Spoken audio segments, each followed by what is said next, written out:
This ABC15 Flash Briefing is sponsored by Sanderson Ford. All roads lead to Sanderson Ford. I'm Faye Fredericks with your top stories from ABC15 Arizona.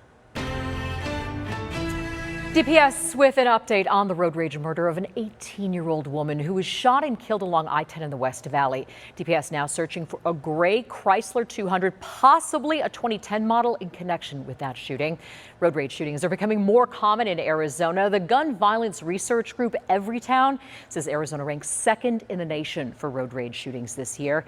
Latest state data shows these cases grew 36% between 2021 and 2022. Here's what DPS says to do if you encounter a road rage problem. The first thing to do is call 911. Don't wait till later to call 911. You call 911 right then, because then we can see where you are and we can send troopers to help. The next thing you want to do is you want to separate yourself from the situation in any way you can. If you can exit the freeway, many times exiting the freeway by one of the parties will cause the other party to just continue on. If you'd like to help the family of that 18-year-old victim, there is an online fundraiser posted on our website, ABC15.com. New tonight, a missing father is now confirmed dead. He and his son disappeared last month. Deputies say Chad Holvig went to visit his son Dalton in Goodyear. Dalton Holvig was reported missing July 10th. The next day, his father was also reported missing. Last week, the son was found alive but injured. Two bodies were also found at that same location. Tonight, MCSO has confirmed one of those bodies was the father, Chad Holvig. A Valley couple is now facing kidnapping charges connected to the investigation. Sometimes the best way to get through all the heat is to look ahead to cooler weather in the fall and winter. Can also save you money. Travel experts say right now is the time to finalize those holiday vacation plans and book your hotels, your flights. A couple of tips: consider going abroad the week of Thanksgiving. You can find cheaper plane tickets and avoid the crowds as most Americans stay stateside. Traveling on a holiday can also save you around 30 to 40% compared to flights right before or after Christmas or New Year's Eve. As the valley finally starts to get some rain, termites are coming out and they can cause major headaches for homeowners. We tacked along with Urban Desert Pest Control. They say termites prefer the humidity after summer rains to begin infiltrating your home. Here's how to know if your home has a problem.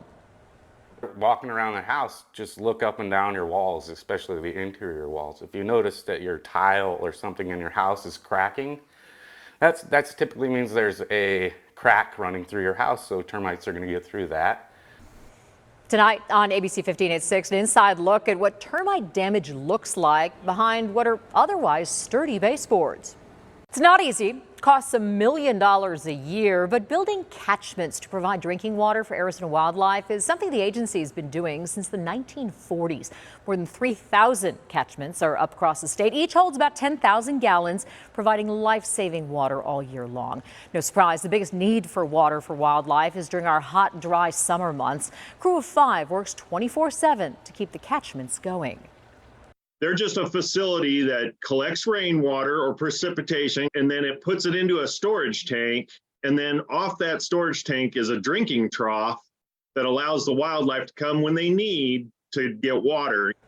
Cameras mounted on the catchments have captured all kinds of creatures, big and small, from bees, snakes, and lizards to bighorn sheep, bobcats, and elk.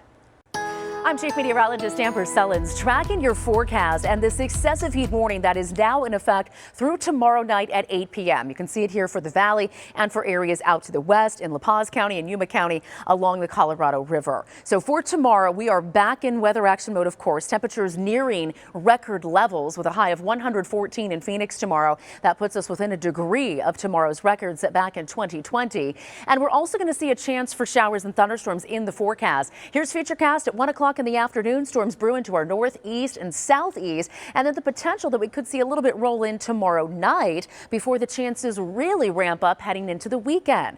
That moisture coming in from the south will not only be our typical monsoon moisture, but it will be bumped up by tropical moisture from what is now Tropical Storm Hillary. So storm chances really increasing and temperatures dropping. We could even avoid the triple digits altogether by Sunday. This ABC15 Flash Briefing is sponsored by Sanderson Ford. All roads lead to Sanderson Ford.